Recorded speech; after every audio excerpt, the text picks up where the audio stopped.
ನೋಡಿ ಪವನ್ ಕಲ್ಯಾಣ್ ಹೊಸಲ ರಾಯಚೂರಿಗೆ ಬಂದಿದ್ದ, ಮಾನ್ವಿಗೂ ಬಂದಿದ್ದ, ಯಾರು ಸಂದೀಪು ಬಂದಿದ್ದ ಮಾನ್ವಿಗೆ, ರಾಯಚೂರಿಗೆ ಬಂದಿದ್ದಾರೆ ಪವನ್ ಕಲ್ಯಾಣ್. ಬರ್ತಾರೆ ಆ್ಯಕ್ಟರ್ಸ್ ಬಂದು, ಈಗ ನಮ್ಮಲ್ಲಿ ಬರ್ತಾರೆ, ರಮ್ಯಾ ಬರ್ತಾರೆ, ಮತ್ತೊಬ್ಬರು ಬರ್ತಾರೆ. ಅವ್ರು ಸಿನಿಮಾ ಆ್ಯಕ್ಟರ್ ಜನರು ಬಂದಾಗ ಕ್ಲಾಪ್ ಹೊಡಿತಾರೆ, ವಿಜಿಲ್ ಹೊಡಿತಾರೆ, ಹೋಗ್ತಾರೆ, ಬರ್ತಾರೆ. ಅದ್ರ ಮೇಲೆ ರಾಜಕೀಯ ನಡೀತದ?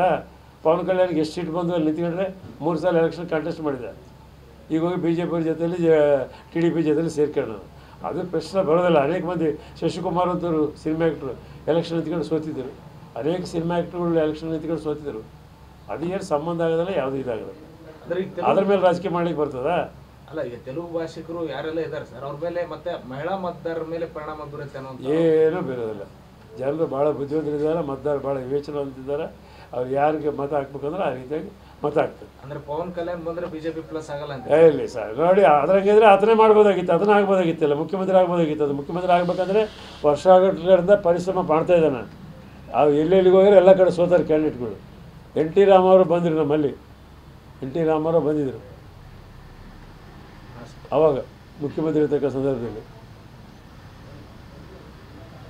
ಬಹಳ ಪವರ್ಫುಲ್.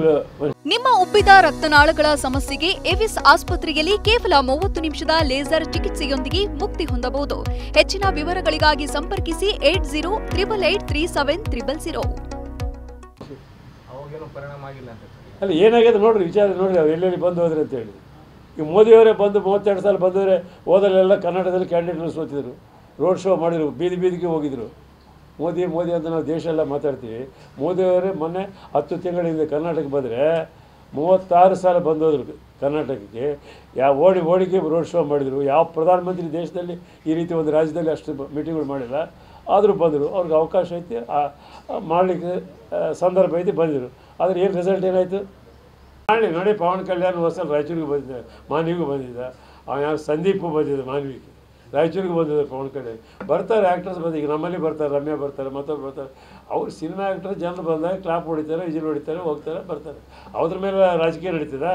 ಪವನ್ ಕಲ್ಯಾಣ್ಗೆ ಎಷ್ಟು ಸೀಟ್ ಬಂದು ಅಲ್ಲಿ ನಿಂತ್ಕೊಂಡ್ರೆ 3 ಸಲ ಎಲೆಕ್ಷನ್ ಕಂಟೆಸ್ಟ್ ಮಾಡಿದೆ. ಈಗ ಹೋಗಿ BJP ಜೊತೆಯಲ್ಲಿ TDP ಜೊತೆಯಲ್ಲಿ ಸೇರ್ಕೊಂಡು ಅದು ಪ್ರಶ್ನೆ ಬರೋದಿಲ್ಲ. ಅನೇಕ ಮಂದಿ ಶಶಿಕುಮಾರ್ ಅಂತವರು ಸಿನಿಮಾ ಆ್ಯಕ್ಟ್ರು ಎಲೆಕ್ಷನ್ ನಿಂತ್ಕೊಂಡು ಸೋತಿದ್ದರು, ಅನೇಕ ಸಿನಿಮಾ ಆ್ಯಕ್ಟ್ರುಗಳು ಎಲೆಕ್ಷನ್ ನಿಂತ್ಕೊಂಡು ಸೋತಿದ್ದರು.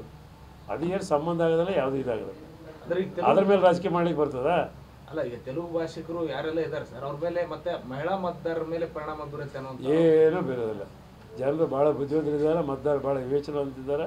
ಅವ್ರು ಯಾರಿಗೆ ಮತ ಹಾಕ್ಬೇಕಂದ್ರೆ ಆ ರೀತಿಯಾಗಿ ಮತ ಹಾಕ್ತಾರೆ. ಅಂದ್ರೆ ಪವನ್ ಕಲ್ಯಾಣ್ ಬಂದರೆ BJP ಪ್ಲಸ್ ಆಗಲ್ಲ ಅಂತ? ಇಲ್ಲ ಸರ್, ನೋಡಿ ಅದ್ರಂಗಿದ್ರೆ ಅದನ್ನೇ ಮಾಡ್ಬೋದಾಗಿತ್ತು, ಅದನ್ನ ಆಗ್ಬೋದಾಗಿತ್ತಲ್ಲ, ಮುಖ್ಯಮಂತ್ರಿ ಆಗ್ಬೋದಾಗಿತ್ತು. ಅದು ಮುಖ್ಯಮಂತ್ರಿ ಆಗಬೇಕಂದ್ರೆ ವರ್ಷಗಳಿಂದ ಪರಿಶ್ರಮ ಮಾಡ್ತಾ ಇದ್ದಾನೆ. ಅವ್ರು ಎಲ್ಲೆಲ್ಲಿಗೆ ಹೋಗಿರೋ ಎಲ್ಲ ಕಡೆ ಸೋತಾರೆ ಕ್ಯಾಂಡಿಡೇಟ್ಗಳು. NT ರಾಮಾರಾವ್ ಬಂದರು, ನಮ್ಮಲ್ಲಿ NT ರಾಮಾರಾವ್ ಬಂದಿದ್ದರು